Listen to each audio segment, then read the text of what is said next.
Hi there, I'm Flora. Today I wanted to share with you a fun painting exercise that I do sometimes that I think will help you to loosen up and expand your painting skills as it helps me. I think that experimentation is really one of the best ways to become familiar with and confident about the medium that we choose to work with. I know for me, when I'm at a loss with the way forward on a painting, I use this approach of experimentation to have a little fun. It's my opportunity to make lots of mistakes, which will reveal new information about the paint that I'm working with that I can take forward with me into my new work. Today I'm working on a 12-inch square canvas. It started out with a green background. I mixed orange, red, and white together with gel medium so that I could create a surface that I could easily scrape through. You can only get that beautiful clean line if you add gel or matte medium to your paint.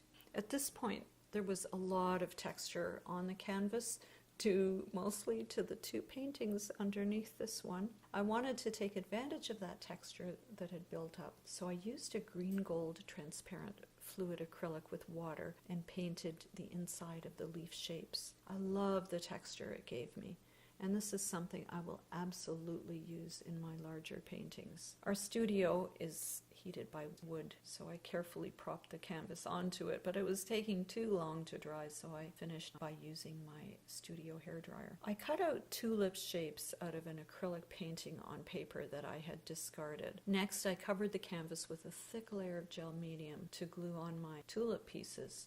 But I decided first to add more green to the bottom to suggest grass. In hindsight, it would have been better to do this step before I smeared gel medium everywhere. I painted some of the green gold onto bubble wrap and printed it onto the canvas. Next, I pressed my tulip shapes into the wet gel. Oh, what a thrill that was. But some of the paper started curling up, so I took a piece of plastic wrap and carefully covered the whole painting with it in order that I could smooth the gel down, make sure there were no ridges, and also to make sure that the paper had complete contact with the canvas. It was a little bit tricky because the paint from the bubble wrap was still wet. I didn't want to smear it everywhere, but it worked out pretty well, and as soon as I was satisfied that the shapes were sticking to the canvas, I lifted that wrap off. I added a few more circles by dabbing the bottom of a pen with paint and then stamped that onto the painting.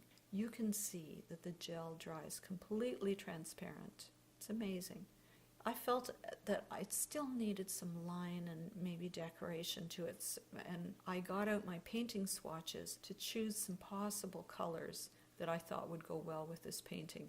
And when I looked down at the scarf I was wearing, I realized those were the same colors I had put on today. In fact, these are the same colors that are in the large floral painting I'm working on. Whether we realize it or not, everything we do, read, watch, see, is percolating inside us, and everything that we do has an influence and impact on our next steps. Here is my final piece.